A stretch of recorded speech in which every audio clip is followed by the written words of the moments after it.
ভদ্রলোক দেখেন, shirt pant পরা, ভালো একটা অফিসে ব্যাংকে চাকরি করতেন, হঠাৎ করে স্ট্রোক করে চেয়ার থেকে পড়ে প্যারালাইসিস হয়ে গেছেন, চাকরি চলে গেছে। আমি কিছু টাকা উঠে দিয়েছি মানুষের কাছ থেকে, তাহলে আপনি কিছু সাহায্য করতে পারবেন ওনার জন্য?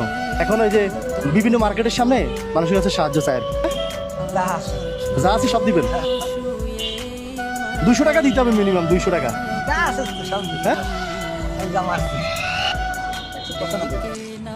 কি করবেন এটা কার জন্য? রিক্সা কার? রিক্সা ভাড়া কত? জমায় 120 টাকা। তো নিজে রিক্সা কিনতে পারেন না একটা? হ্যাঁ, নিজের তো ওনারা দিবেন? তো আটা আপনার কই?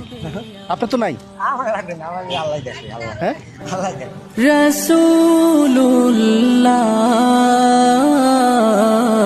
এখানে হলো আলু আর পেঁয়াজ। হ্যাঁ, আচ্ছা, তেল, লবণ, চিনি, দুধ, চাল, চিনি, নুন, হ্যাঁ, 11 পদ।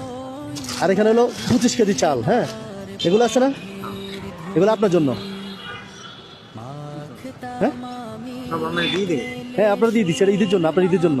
দাঁড়ান, এটা আপনারটা, আপনি যেটা দিচ্ছেন ওনার জন্য সাহায্য করছেন, যে যেটা জন্য, যার জন্য সাহায্য করছেন ওনার সাহায্য লাগবে না। হ্যাঁ, আসসালামু আলাইকুম। মাখতাম আমি পেলে সুর। ইনশাআল্লাহ। ঈদ মোবারক।